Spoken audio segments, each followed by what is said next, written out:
Well, earlier we spoke to Lisa Collins, a fellow with the Center for Strategic and International Studies. She shared her thoughts on why the two leaders chose to meet in Singapore.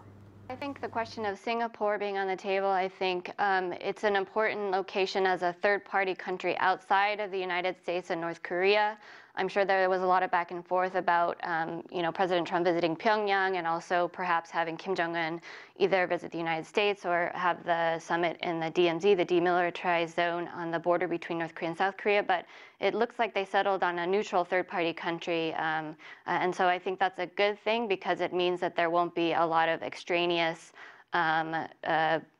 pressure on the two leaders that might come with having it in a very symbolized location like the United States or North Korea.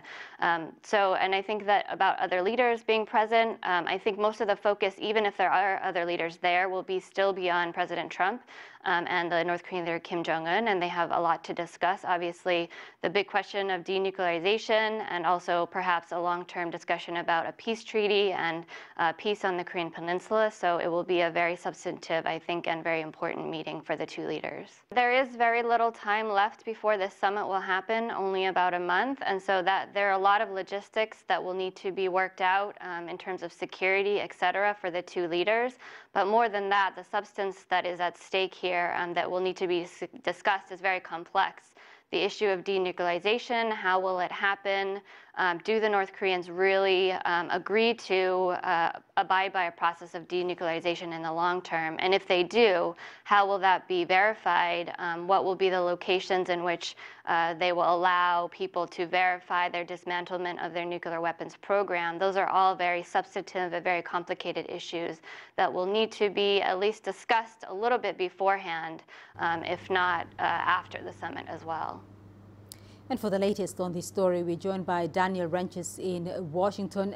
Daniel, the location and date for the meeting between President Trump and the DPRK leader has now been announced. So what can you tell us about their choice and what can we expect now going forward?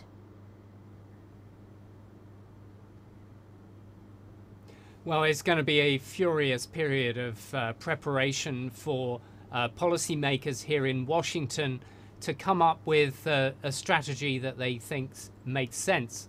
Now, clearly, the fact that the CIA, former CIA director, now the head of the diplomatic corps, the Secretary of State, Pompeo, has had an opportunity to size up the DPRK leader and will be reporting back to his deputies and to intelligence officials to prepare a strategy that they think will fit in.